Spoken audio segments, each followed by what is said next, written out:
Hello, this is Jan Ketil Rød, going to show you how you could make a bipolar choropleth map in ArcGIS. I open ArcGIS here with one variable highlighted here, the mobile subscribers per 100 capita in 2016. This is a variable which is having a bell shape, and then it's fine to sort of cut the distribution showing the two ends of the bell shape distribution in a bipolar symbolization. To do so, I'll open the layer properties, which you can double click on the layer here and layer properties open. Make sure the Symbology tab is activated and click on quantities. And choropleth mapping in ArcGIS is called gradiated colors, and you need to select then the variable which you will be choropleth mapping. That is the mobile subscriber per 100 capita in 2016. We select that one, and here ArcGIS automatically for this situation actually then select a bipolar color ramp. So you can open the menu here and you see that there are available a lot of color ramp, and many of them are one polar, so only having one color from light to dark within one color.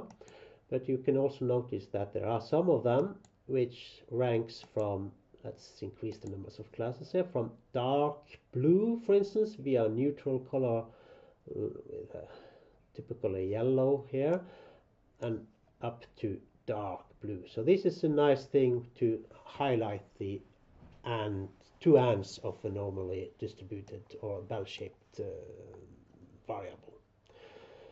The default classification in ArcGIS is the natural breaks. We can enter classify here if we want to have a look at it. Again, you see the sort of bell-shaped form of the distribution here from low to maximum values. We see here that there are one country here, or some countries here, having more than 3 cell phones per inhabitants. We can show the mean if we like, and it appears here with a dotted line. So one of the classification methods often used for bipolar color scheme is the standard deviation, and then it's sort of having one central class here which is within mean. So the distance from each class here is one standard deviation. One can change this into, for instance, half of a standard deviation. So the distance between these blue bars here is now a half standard deviation. And you can look up here how large actually one standard deviation is. So one standard deviation is a little bit more than 40. So the interval between the classes here is about 20. You see it also here, the difference between each of these break values here is about 20. So we can click OK and look how this would look in the map.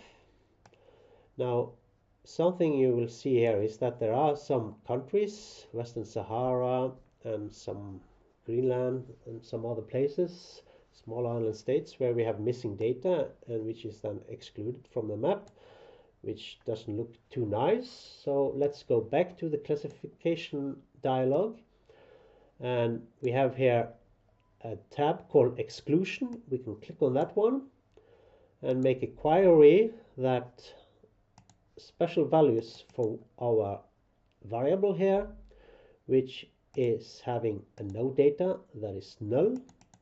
This is then here selected. Make sure you write is here and not equal, because that otherwise will not be selected. We can also set that the legend should be shown for these excluded cases with a light gray color. And we can add a label here, for instance, no data. Clicking OK, and OK and apply to see the changes in the map. So now we have that these land areas are popping up, and in the region we have that they have no data here. Another thing which you may want to do is to change the symbolization. Now we have that green are representing the small values and the red are the high. So what if we flip this to have then the red one for the low values, showing then places where there are few mobile cell subscriptions, and darker green for where we have many. And one interesting feature you may notice here that there are some African countries like Ghana and Southern Africa having actually more mobile cell subscribers than like Scandinavia or most of Europe.